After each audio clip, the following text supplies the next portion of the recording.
네, 기시다 후미오 일본 총리에게 폭발물을 투척한 20대 피의자가 오늘 오전 검찰로 송치됐습니다.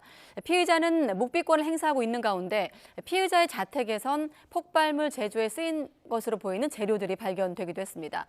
수사 당국은 피의자가 치밀한 준비를 해온 것으로 보고 있습니다. 도쿄 현지 연결하겠습니다. 김세호 특파원.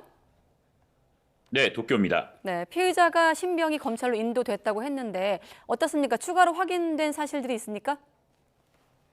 네, 피의자인 24살 김우라 유지 씨는 오늘 아침 8시 40분쯤 검찰로 송치됐습니다. 김우라 씨는 폭발물을 투척한 동기 등에 대해 변호사를 통해 이야기하겠다며 묵비권을 행사하고 있는 것으로 전해졌습니다. 현재 김우라 씨는 위력 업무 방해 혐의를 받고 있는데 이후 살인 미수 혐의가 적용될 수도 있습니다. 앞서 경찰은 어제 김우라 씨의 효고씨 자택을 압수수색했는데요. 자택에서는 화약으로 추정되는 분말과 금속 파이프 등이 발견됐습니다. 또 배낭에서는 추가로 라이터와 날길이 13cm 길이의 과일칼도 함께 발견됐습니다. 경찰은 피의자가 기시다 총리를 습격하기 위해 주로 면밀한 준비를 해온 것으로 보고 있습니다.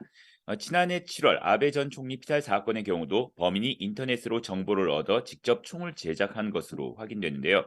경찰은 피의자인 김우라 씨 역시 인터넷 등을 통해 폭발물을 직접 제작했을 가능성에 무게를 두고 있습니다. 네, 직접 제작했을 가능성이 있다. 자, 그럼 사건 현장에서도 이번 폭발 관련해서 새로 파악된 내용이 있습니까? 네, 일단 피의자가 현장에서 던진 폭발물과 관련한 내용도 추가로 전해지고 있습니다. 기시다 총리가 선거 지원 연설을 하려고 하기 직전 피의자가 던진 폭발물은 기시다 총리 발 아래 수십 센티미터 떨어진 곳까지 굴러왔는데요. 투척 시점으로부터 50초 뒤 폭발한 폭발물의 파편은 20m가량 떨어진 그물 등에도 박혀 있었던 것으로 파악됐습니다. 이와 함께 경찰은 미처 투척하지 못한 폭발물로 보이는 통을 현장에서 압수했는데 이후 폭발한 장소에서 40m 정도 떨어진 창고 옆에서 피의자가 투척해 폭발한 이후 잔해로 추정되는 원통형 모양의 물체가 추가로 확인됐습니다.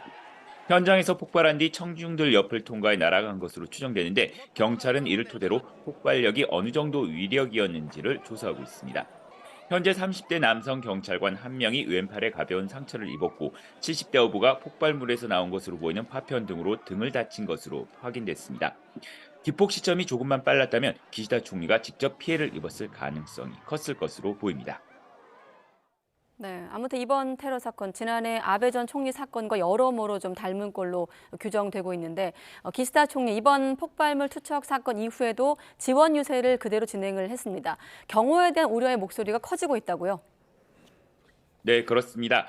기시다 총리는 사건 이튿날인 어제도 참의원 보궐선거 지원 연설위에 오이타현을 찾았습니다.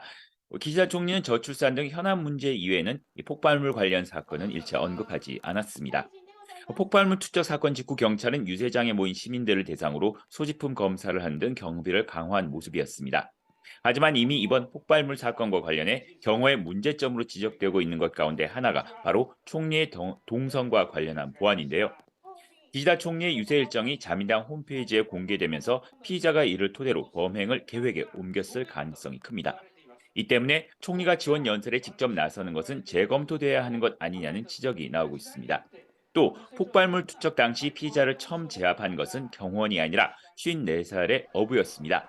경호원이 일반인보다 현장 대응이 늦었다는 지적이 나오고 있는데요.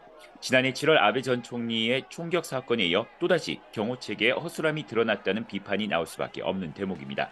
일본 정부 대변인인 마스노 관방장관은 오늘 오전 기자회견에서 히로시마 G7 개최를 앞둔 상황에서 경찰력 증강 배치 등 경비, 경호 강화를 지시했다고 밝혔습니다.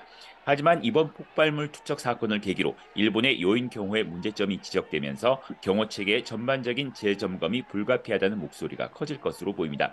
지금까지 도쿄에서 전해드렸습니다.